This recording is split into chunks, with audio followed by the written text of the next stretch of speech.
the Mutual Studios in Washington, I'm Fulton Lewis, and that's the top of the news as it looks from here.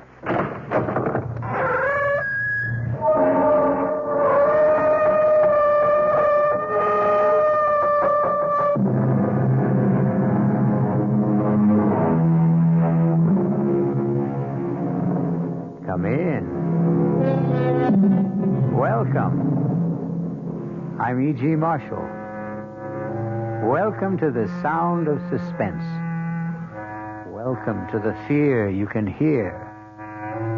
But mostly, welcome to the world of terrifying imagination.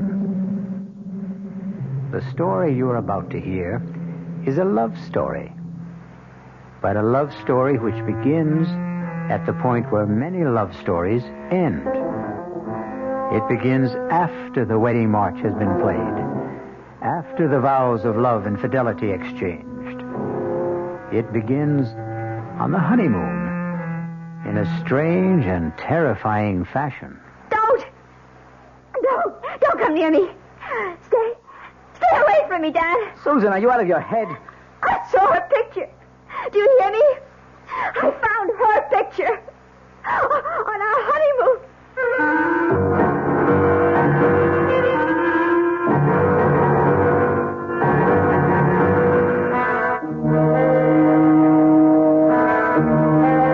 Our mystery drama, Deadly Honeymoon, was written especially for the Mystery Theater by Henry Slessor and stars Betsy von Furstenberg and Michael Wager. It is sponsored in part by Anheuser-Busch Incorporated, brewers of Budweiser, and by the Kellogg Company, makers of Kellogg's Special K cereal.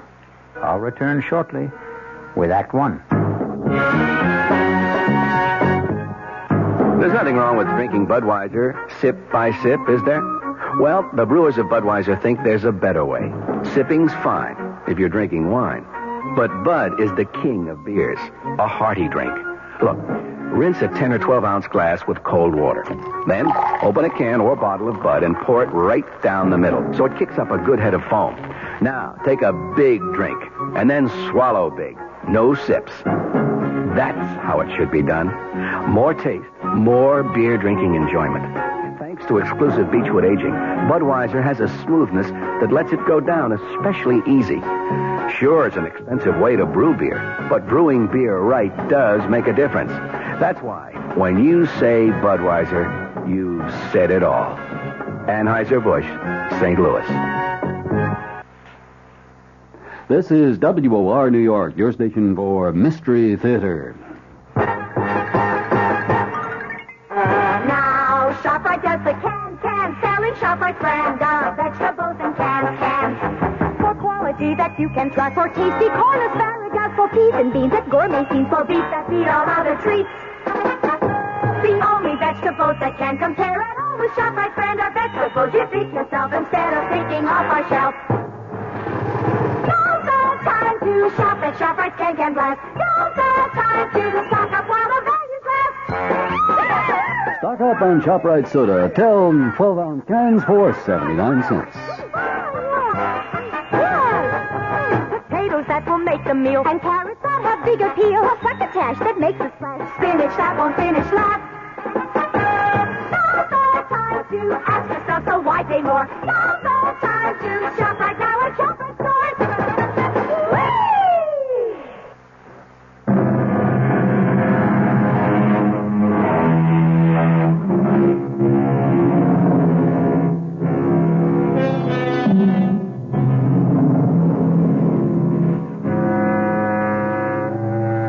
Our story begins 36,000 feet in the air on a flight which departed from New York's Kennedy Airport and in another hour will be touching down at O'Hare Airport in Chicago.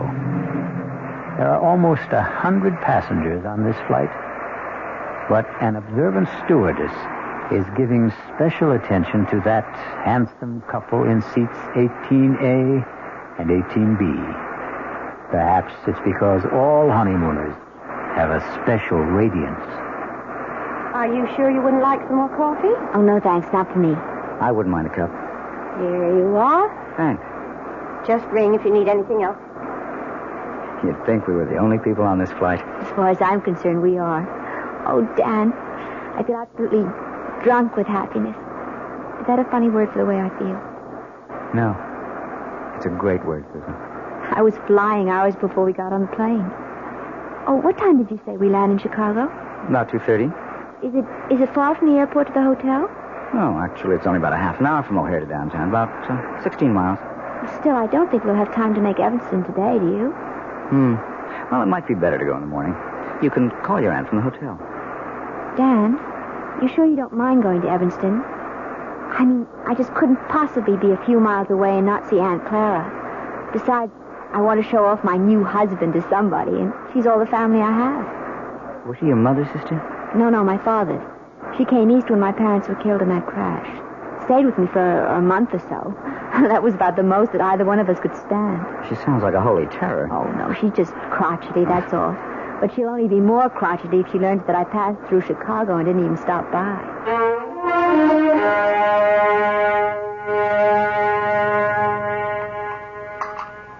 Well, and what kind of work are you in, Mr. Carey? Well, right now, we like to say we're management consultants, Mrs. Rowland. But we also do quite a bit of executive recruitment. I don't understand a word of that. Dan helps corporations find the right people for important jobs, Aunt Clara. His firm is the biggest in the field. Isn't it, Dan? Well, it's always hard to measure business like ours. But it has offices everywhere, doesn't it?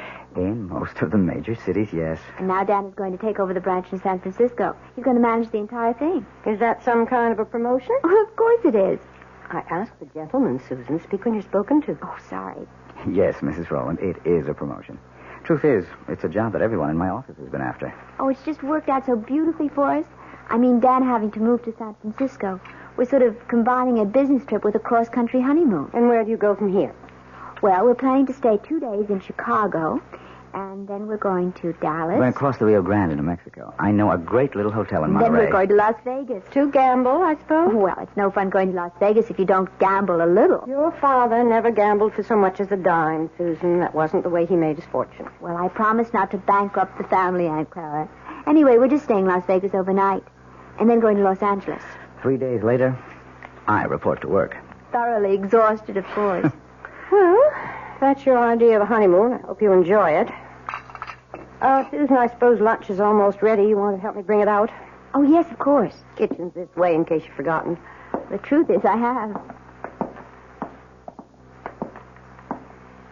I'm glad to be able to talk to you alone for a minute, Susan. Did you like Dan, Aunt Clara? Isn't he good looking? Older than you, isn't he? What difference does that make? How long did you know him?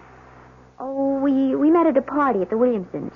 Do you remember my friend, Tracy Williamson? Didn't ask you where you met. I'm asking you when. Well, it was about 3 weeks ago. 3 weeks? Oh, for the love of heaven, Susan. Aunt Clara, the time you know somebody isn't always the most important thing. He's practically a stranger. How can you be sure of anything about a man you've known for 3 weeks? From the time we met, I saw Dan every single day. Susan, when a girl is all alone in the world, when she has independent means Please, of her own... Addie, don't start in about Dan being a fortune hunter. I don't have that much money, and it's all in trust anyway. And I assure you, Dan earns enough income to take care of us both very well. Well, I'm sorry, Susan. I know I don't have any control over what you do. You're too old for that.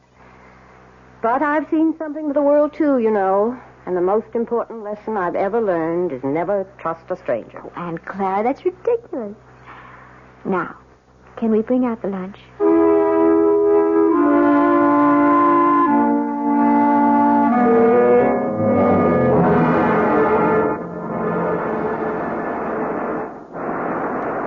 I don't know. I just have the feeling that Chicago wasn't all you expected it to be. Well, we weren't there very long, Dan. And don't forget, we spent half the time with your business associates. Oh, honey, I am sorry about that. I suppose I never should have called Bill Kincaid to say we're in town. Should have known he'd insist on getting together. Oh, it wasn't that bad. I just didn't know what he was talking about half the time. All those office politics. Yes. Well, Bill loves to gossip. But you can see what I mean about the San Francisco job. Everybody in the company wanted it. They'll never get over resenting me for being picked. But I am sorry if you were bored. It's all right, Dan, really. After all, I inflicted Aunt Clara on you. She was okay. Well, I know you didn't find her very friendly. Well, why should she be? I think she's a very protective type. Anybody you married would get her jaundiced eye. Yes, I suppose that's true enough. Dan, how long did you know Terry Williamson? Who? Terry, my ex-roommate. We met each other at her house. Or have you forgotten that already? Tell you the truth, darling, I didn't know whose house I was at that night. Oh, so Terry wasn't the one who invited you? No. It was a man named Bob Chambers, one of the executive types. I got placed at General Utilities. Don't ask me who invited him, because I don't know. I see. So it was all sort of roundabout. What's the difference? Still turned out to be the best party I ever attended. Yeah. Hey, something the matter? Oh, no, of course not. Nothing at all. Dan, where did you say we were staying in Dallas? It's a little hotel called the Lazy Sea. It's kind of rustic, but I think you'll like it. Besides, we'll only be there one night. We'll rent a car in the morning and drive down to Monterey. You really know all the offbeat places, don't you? Well, when you travel around enough, I guess you begin looking for them. You haven't done that much traveling on the job, have you? Huh? Well, no, not that much. Say, do you know the name of the airport in Dallas? I forget. It's called Love Field. Isn't that a great name for honeymooners? Yes.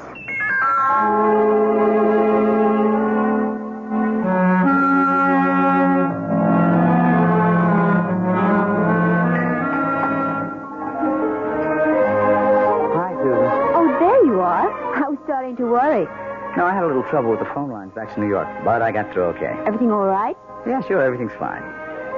Hey, you look a little strange, though. Oh, no, I'm all right. I had a drink while I was waiting for you. Say, you better watch that tequila. It sneaks up on you like a bandito. Actually, something sort of funny happened. What do you mean? Dan, when we were in Chicago in that restaurant, I forget the name of it. The place we went to with Bill? Yes, when you and your friend were talking about all the office politics back in New York, I saw this man looking at us. What man? Well, he was at the bar. I'm not even sure why I noticed him. He was wearing this plaid raincoat. I remember wondering if it had started to rain. I guess you were just bored with all our talk. Anyway, I saw him turn to look at us.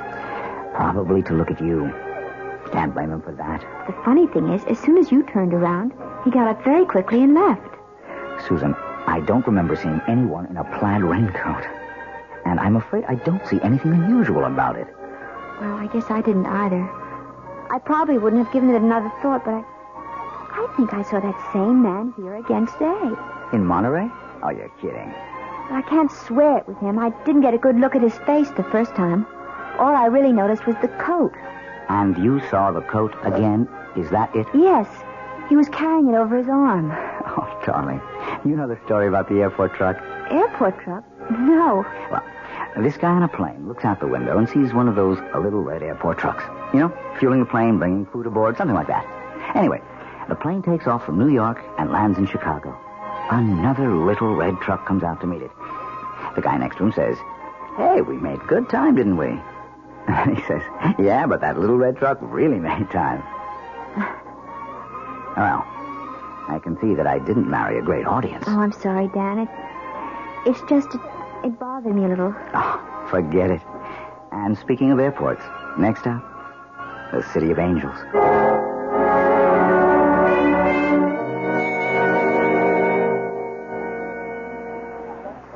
Let's see. I wonder if they have this week's digest. Oh, I see it. Excuse me. Yes? You're Mrs. Daniel Carey, aren't you? Why, yes, I am. Do I know you?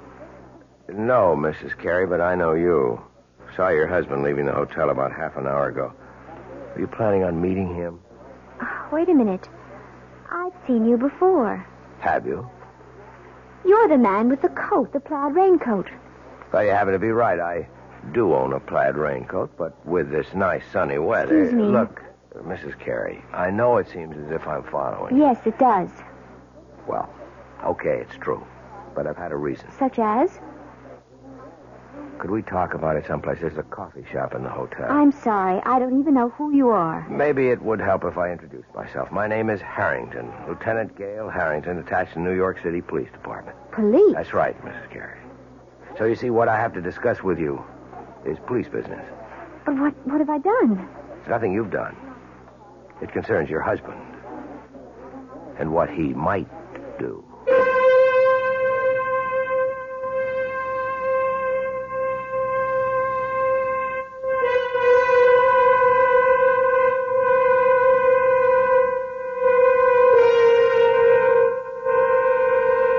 It looks like Dan and Susan Carey's honeymoon is in for a surprise. Or perhaps more than one. Maybe Susan will soon wonder if her Aunt Clara wasn't right about a number of things, including her cynical advice about trusting no strangers. We'll find out about the new stranger in Susan's life when I return shortly with Act 2. And now another tale of the ball and chain. At Kellogg's Special K Presents Last Tango in Pittsburgh. There I was at Raoul's All-Right Tango Lounge. My little orchid, will you tango with me? It was Raoul. You're a splendid dancer. Thank you. But what was that? I was what? That sound effect. Oh, I'm a few pounds overweight, and this ball and chain points out how my extra weight can get in the way. I'm pointing you back to your chair. Our heroine decided to lose that extra weight. She exercised and ate smart at every meal, starting with a Special K breakfast. A bowl of Special K, skim milk, tomato juice, and coffee. It's less than 240 calories, 99% fat-free, and 100% delicious. After a while, she was rid of the ball and chain and back at Raoul's. Darling, you're looking fantastic. What a happy ending. What ending? We're just getting started. Raoul, get lost. Your happy ending could begin with the Kellogg's Special K breakfast. And that's another tale of the ball and chain. This is WOR New York, your Mystery Theater station.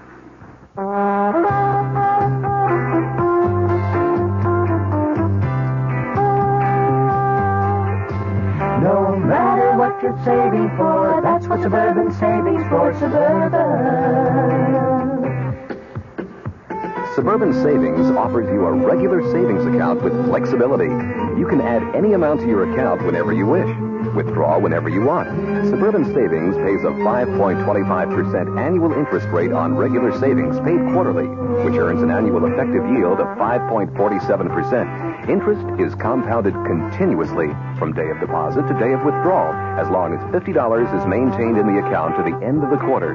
Come into Suburban Savings and open an account with flexibility. Our regular savings account in New Jersey at Bayonne, Edgewater, Elmwood Park, Emerson, Hackettstown, Morris Plains, Nutley, Paramus, and Sparta.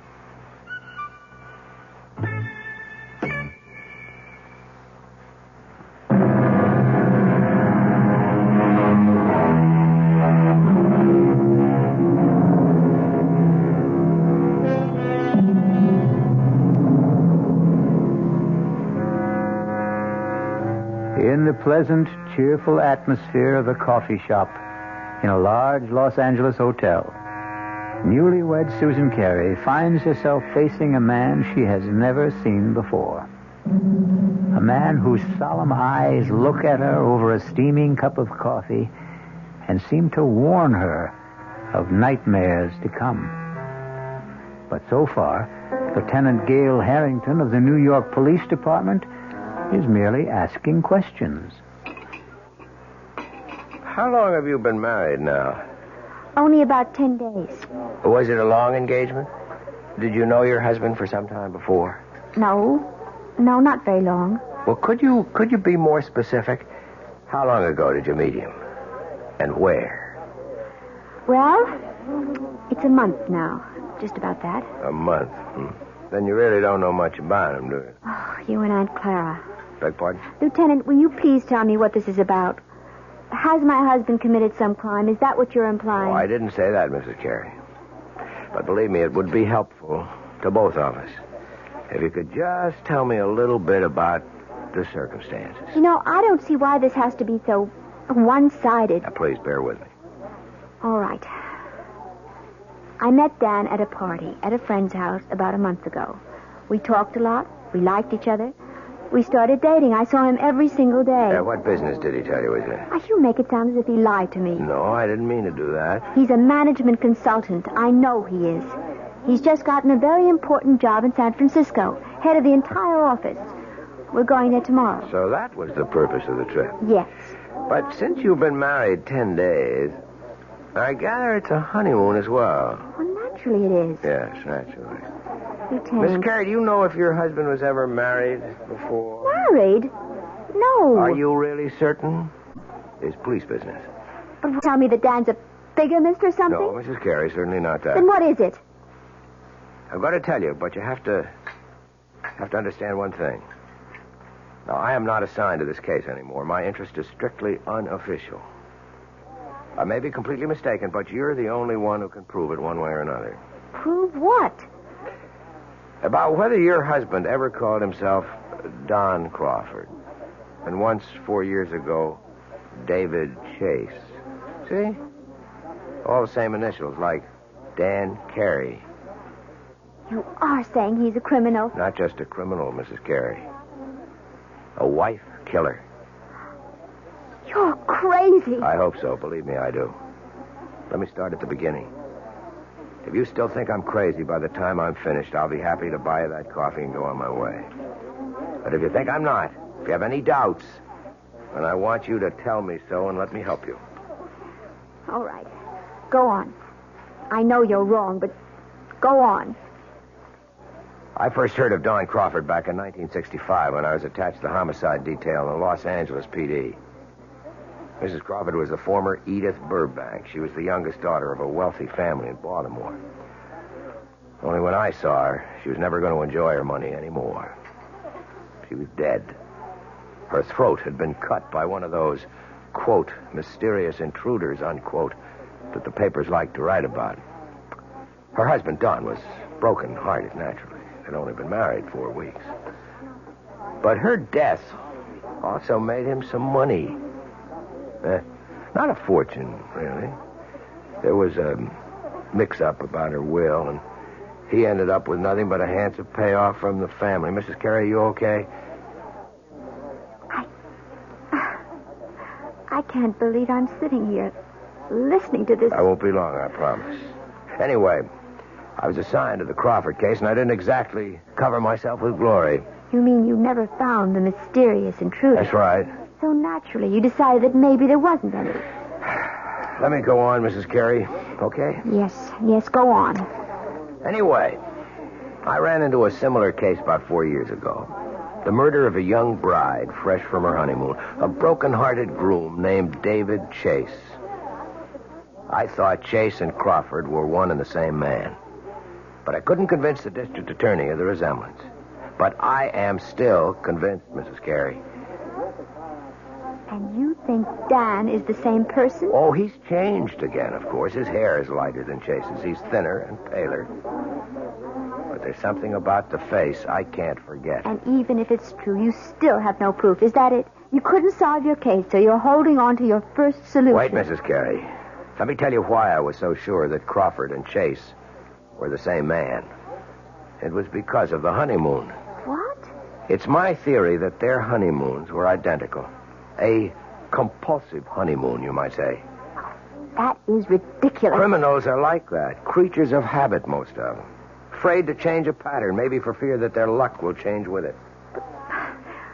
What do you mean by it? I stumbled on the coincidence accidentally. But as far as I could trace it, Don Crawford and David Chase took their brides to the same places. They did the same things.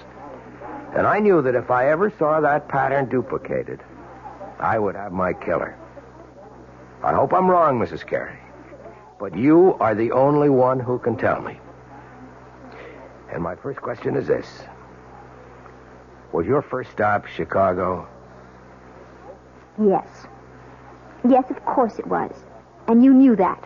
That's where we first saw you, in Chicago, in that restaurant. Okay. I just wanted to make sure. You can't possibly make something out of that. Dan wanted to see people in the Chicago office, and I thought it would be nice to visit my aunt in Evanston. She's my family. Was your next stop after Chicago in Texas? Yes. We went to Dallas. Dallas is a wonderful place to visit, Lieutenant. I don't see anything so peculiar about that. Both Chase and Crawford went to Dallas. They chose offbeat hotels.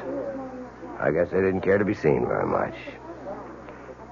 Where did you stay in Dallas? It was a perfectly nice hotel. I don't think you could describe it as offbeat. All right. And then the next stop would be Monterey. You knew we were in Monterey because that's where I saw you the second time. By that time, Mrs. Carey, I'd made up my mind to follow you. Are you saying that these supposed white killers you're talking about also went to Monterey? Yes, they did, and from Monterey to Las Vegas. Well, then you're wrong, Lieutenant. You're completely wrong. You mean you didn't go to Vegas? No. So there goes your famous theory, doesn't it? Well, I admit I'm We changed our mind about Vegas. We decided that we might be too tempted to gamble away all the money we had for the trip. Ah, so you did have it on the schedule. Well, yes. Yes, we did, but we didn't go. You really think that changes the pattern? The fact that you didn't go? Oh, please, I can't stand any more of this. I don't want to hear any more of it. Mrs. Carey, Edith Burbank was killed in Los Angeles, in her hotel room. This hotel. I'm leaving. I'm leaving right Carey, now. wait. You're wrong. You've got Dan mixed up with someone else. Let me finish, please. Just one more moment. Please, no, please let me go.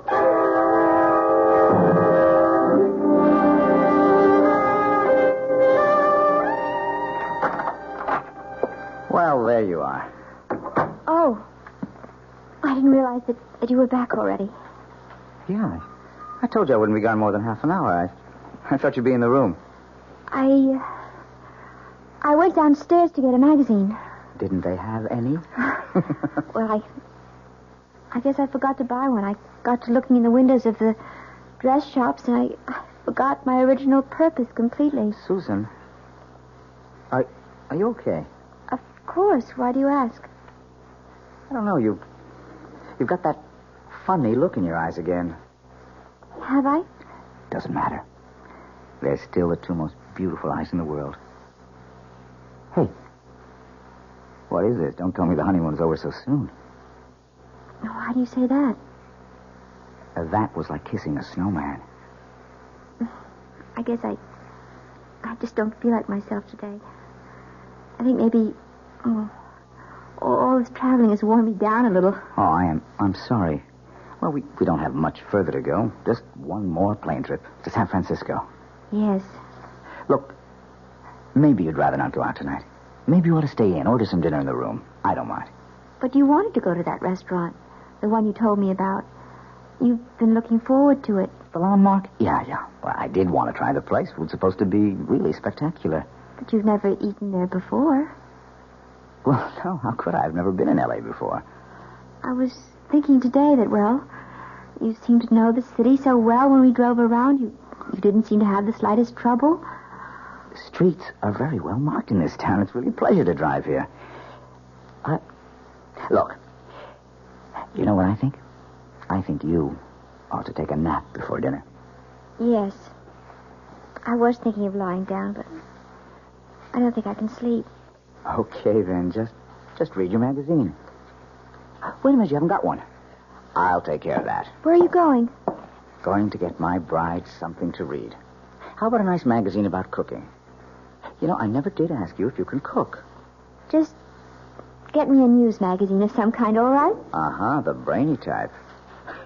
I should have known. See you in 10 minutes. I'll take the key so you won't have to get up. Yes. All right. Oh, dear God. It can't be true. There just can't be any truth to what that man said. He's made a mistake. Terrible mistake. Dan's luggage. His initials, D.C. Oh, but anyone could have those initials. Anyone. I wonder if it's open. Oh, for heaven's sake, what am I doing? Searching my husband's luggage like some kind of hotel thief. No, I won't do it. I won't. not going to believe any of it. I won't. Who's that? Hello? Mrs. Carey, it's Gail Harrington. Leave me alone. Stop bothering me. You shouldn't have run off like that, Mrs. Carey. You didn't give me a chance to finish what I was saying. I told you, I don't want to hear any more. It isn't true. You've made a mistake, Lieutenant. Your husband is at the newsstand right now, Mrs. Carey. I can see him from where I'm standing at the house phones. And the more I look at him, the more sure I am that I'm right. No, you're wrong. I want you to hear the rest of the story about Crawford and David Chase and what they did on their honeymoon. Maybe what I told you before didn't convince you, but if you heard a few more things... I'm going to hang up, Lieutenant, right now. I wanted you to know where Don Crawford took his wife the night she was murdered in a room. He took her to a restaurant called The Landmark. You ever hear of it? Mrs. Carey? Hey, are you listening? No.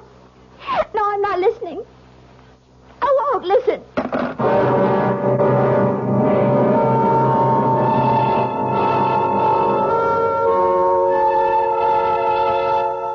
And so Susan Carey seems to have a date at the Landmark restaurant in Los Angeles with her loving husband, Dan. If she keeps the date, something tells me that she's not going to do their cuisine very much justice. Because one needs peace of mind to enjoy good food. Fear affects the salivary glands, and terror ruins the taste buds. I'll be back shortly with Act 3. I'm Himan Brown, producer of Radio Mystery Theater, and I'm most enthusiastic about this new adventure in modern radio. Here's what listeners are telling us. Your program was absolutely great. Don't oil the door. Or again, you've got yourself a winning show. We'd like your reactions, too. Right now, we're in the last week of our drawing for 50 prizes a week. 2 AM/FM stereo phonos, 2 travel clock radios, and 46 anthologies of modern suspense. Just mail your name and address, and you're eligible, to Mystery Theater, Box 50, Radio City Station, New York 10019. That's Box 50, Radio City Station, New York 10019. Entries must be postmarked no later than Saturday, January 26th. Offer good everywhere unless locally prohibited. This is WOR New York, your Mystery Theater station. An invitation. This is Peter Roberts. Join us Sunday morning, 8:15 to 10 here on WOR for Rambling with Roberts. 2 hours of music, specially selected for Sunday morning listening pleasure, along with, bits of weather information, news headlines, bits of trivia, such as the fact that a man from Onowa, Iowa, received a patent for what he called Eskimo pie, which was ice cream coated with chocolate. It all happened in 1922. It may not seem like very much in the way of history, but it does take place, these little bits of trivia and information, on Rambling with Roberts. So, of a Sunday morning, make a note. 8:15 to 10, right here at 710 on your dial, come Rambling with Roberts. You don't have to give us an RSVP. Just be on hand. Thank you.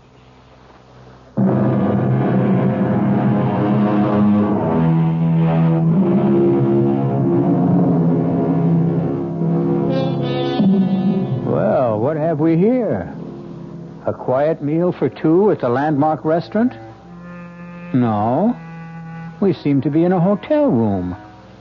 The same room in which we last saw our honeymooning couple, Susan and Dan Carey. Obviously, there's been a change of plan. Room service has provided the meal for the two lovers this evening.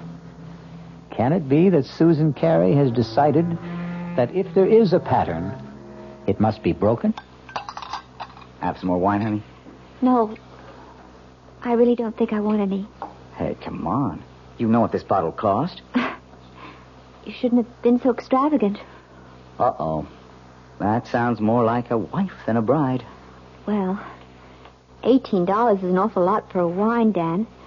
Especially when I really can't drink that much of it. I just wanted to make up... Well, never mind. You mean for not taking me to the landmark? No, it doesn't really matter. I told you, it's fun to eat in the room. It's very elegant. I'm sure you were disappointed at it. No, I really wasn't. Look, we're not going to be very far from Los Angeles. We'll probably fly down from San Francisco a few times a year. There are dozens of wonderful restaurants in San Francisco, too, aren't there? So they tell me. I'll ask the guys at the office for recommendations. I think this food is quite good, don't you? Yeah, sure. It's fine. Tastes even better with the wine. Well, all right. I'll have some more, I guess. That a girl. Now, look, I'm not trying to get you drunk, you understand, so I can take advantage of you. Although, come to think of it... Dan, oh, don't. You almost knocked the table over. Sorry, I guess I got a little carried away. You look very delectable in that robe. Oh, did you really like it? Irresistible. I didn't take much of a wardrobe with me. Yeah, you said you were going to buy clothes in San Francisco. Yes, if I can find out where to go, I'll take you down to Union Square. I hear that's the place. Oh, I have told you about the weekend, haven't I? No. What about it? Well, I thought we'd get our first look at the town by taking one of those Circle Line cruises. That okay with you? Oh, yes, that sounds lovely. I love to see places by water. And if we can squeeze it in, we might go picnicking in Golden Gate Park. They've got this Japanese tea garden. It's supposed to be very nice. Yes. All sounds wonderful, Dan. Susan, I just wish you felt better. Listen, maybe you ought to check with the hotel doctor in case you picked up a bug or something. Do I look that bad to you? No. You look just great to me, darling.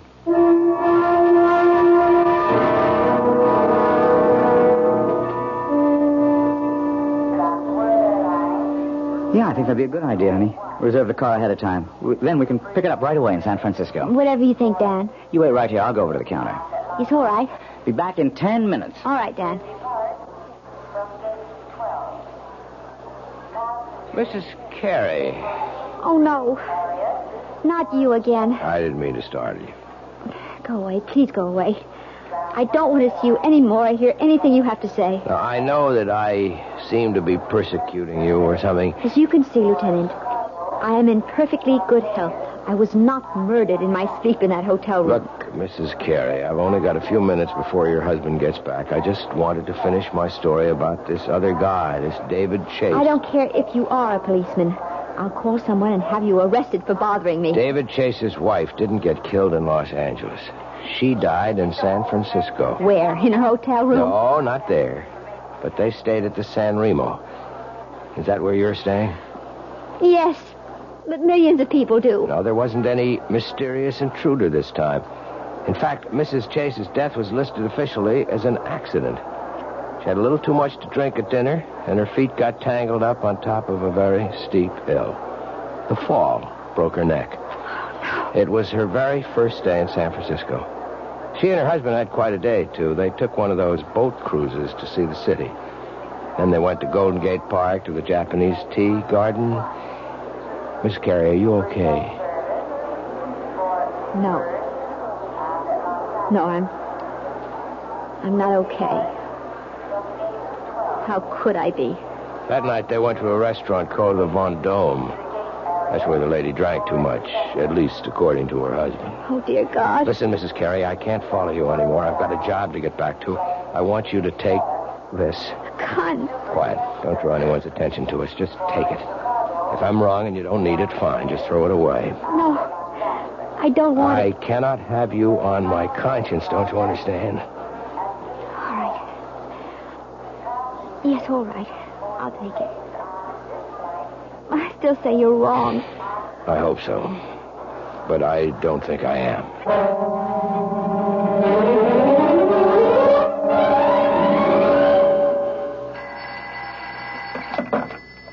Hello? Mrs. Carey? Yes? This is the message desk. Your husband left a message here for you at 4 o'clock. Oh, I've been out until now. Would you like me to read it to you? Yes, please. It says, we'll be at the office until 6. Should be there no later than 6:30. Love, Dan. Oh, yes. Thank you very much. Welcome. Bye. Bye. $6:30. $6:20 now. Oh, God. do I keep staring at his luggage? Why can't I just forget about it? No. It isn't dishonest. It's just something I have to do. No, nothing in this one but clothing. This one has papers and things. All his documents. Birth certificate. Honorable discharge. U.S. Navy. Daniel Eldon Carey. That is his name. It is. That man Harrington was wrong. Doesn't this mean he was wrong? Or does it just mean that... No. I'm not going to start thinking that way. These look like photographs. Maybe it's family. Oh, no, wait. This picture is signed. Such a pretty girl. To Dan.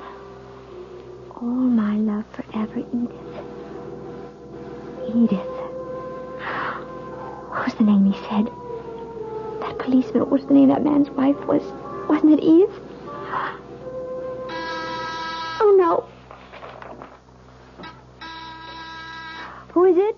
It's me, honey. Oh, 1 second. Hi, sweetheart. Sorry. I forgot to take my key. Hey, I'm not late, am I? I told him at the desk I'd be back at 6. Well, it's not even that. Hey, why is it so dark in here, Susan? Oh, I just got back myself. I didn't think of turning on all the lights. Susan, I have a confession to make. I wasn't at the office at all. My new staff thought they ought to christen the new boss. I tell you one thing about San Francisco. It's a hard-drinking town. Susan, what's the matter? Dad, I found her picture. What? I found her picture. Your first wife's. What are you talking about? I was never married. Then what's her picture doing in your luggage? Hey, what's going on here? You must be drunker than I am. Look, hear me. Stay away from me, Dan. Susan, are you out of your head? I saw her picture. Do you hear me? I found her picture on our honeymoon. Now, wait a minute. Do you mean Edith? I know all about her. Yes, and about the other one. She drank too much, too, didn't she? She was drunk, too. Now, look, will you calm down? Is that what you were planning to do tonight? Get me drunk? At the restaurant? You were going to take me out to dinner tonight, weren't you? Of course I was. I asked one of the guys at the... Now, I can tell you the restaurant he picked. Do you want me to tell you the name of the restaurant, Dan? It's the Von Dome, isn't it? What? Well, yes. I mean, it is. How did you know that? Because I know it all. I know everything. Oh! No, don't come here. I'll call the police. Now, Susan, look. I don't know what the trouble is, but you've got to be sick. You need help. No, don't come any closer. You've been acting funny ever since we left Chicago. I'm warning you. Look. My God. I've got a gun. Susan, put that down. I'm not going to end up like them. Give me that thing, Susan. Don't. Oh, don't, Susan. Susan. I don't want to shoot you.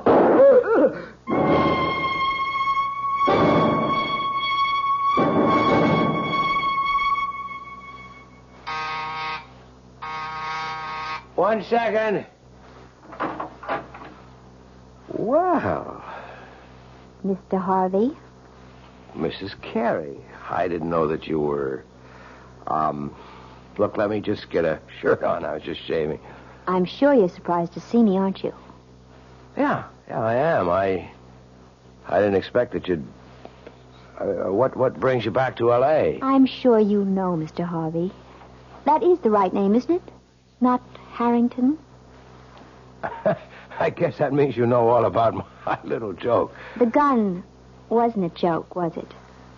The gun was real. Now, look, I can tell you're upset, but I didn't mean any harm. I mean, I like Dan. I really do. You despised my husband, Mr. Harvey. Why don't you admit it? You hated the fact that he got the job you wanted in San Francisco. And all you got was an assistant manager's job in Chicago. You are wrong. I just thought it'd be a good gag, a good joke on Danny boy. Yes. I've heard about your reputation. The great practical joker. You thought of a great one this time. Yeah, but that's all it was. You gave Dan the itinerary for our honeymoon trip. You were just being helpful, of course. You gave him all the names and places, all the benefit of your traveling experience. That was the gag. See, I thought if Dan took you to all the places I listed for him... You even knew about Edith, the girl he was once engaged to, the one who died. She became his murder victim in your little fantasy. What did you think would happen, Mr. Harvey? Did I get frightened enough to kill Dan so that you might get the job he took away from you? Listen, is Dan all right? I thought you might want this back, Mr. Harvey. Your gun. Oh, now, wait a minute. Don't do anything stupid. Oh, you don't have to worry. I found out that I'm a terrible shot. Then Dan's alive? See for yourself. Hello, Marty. Dan! Thank heavens you're okay. Look, Dan, I didn't mean for anything serious to happen. See the bandage, Marty? Just a flesh wound in my arm. I'll be okay. I'm glad to hear it, Danny. Honest, I am. Mm-hmm. But I am learning to use my left arm, though. Wait a minute. Oh, no, don't, please. I didn't mean it. Don't hit me again. Relax, Marty. I've got better things to do. I've got a honeymoon to finish. Although with any luck, it'll never end.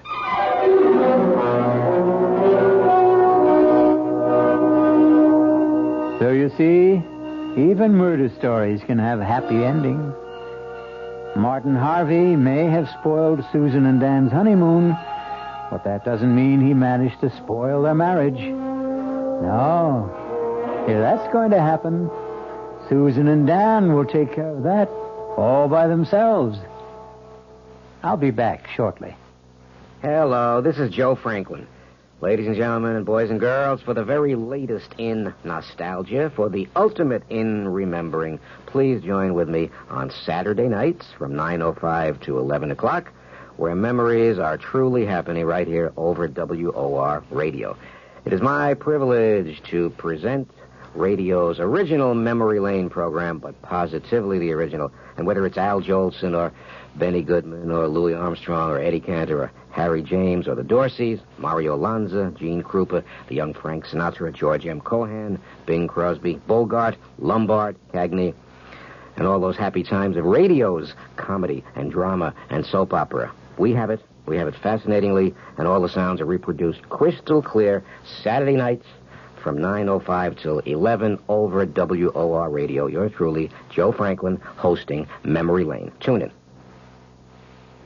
WOR New York, your station for Mystery Theater. This is Sherry Henry. All New York knows it lost its governor recently when Rockefeller resigned. And we all know he's concerned now with his new commission on critical choices for America. But not many of us really understand what that commission is all about. Well, we'll all know more tomorrow afternoon when Henry Diamond, the executive director of that commission, divulges goals and directions. It's on the Sherry Henry program at 2:15 on WOR Radio.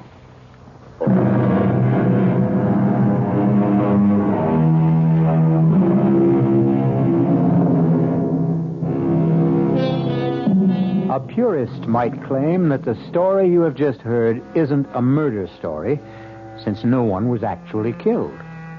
The murders which took place were all in the imagination of Martin Harvey, who passed them on to the mind of Susan Carey. But it's a good demonstration of the point we've tried to make all along, that the most terrifying crimes can happen within the theater of the mind. Our cast included Betsy von Furstenberg, Michael Wager, Elspeth Eric, and Mason Adams. The entire production was under the direction of Himan Brown. Now, a preview of our next tale. What are you thinking about, child? The day you said it was bad luck for us to see each other before the wedding. Nobody believes those old wives' tales. Nobody believes so many things that are outside the ordinary. Did you see Michael's body after? Don't talk about that, lass. I know they said the horse trampled him. I asked Dr. Ferguson about the hooves, and he wouldn't tell me. You'd tell me, wouldn't you, Jeannie? Oh, tell you what? Were they like horseshoes, or were they cleft in two? Were they cloven hooves? In the name of God, what are you saying? I'm not speaking of God. I'm speaking of the devil. This is E.G. Marshall inviting you to return to our Mystery Theater for another adventure in the macabre. Until next time, pleasant dreams.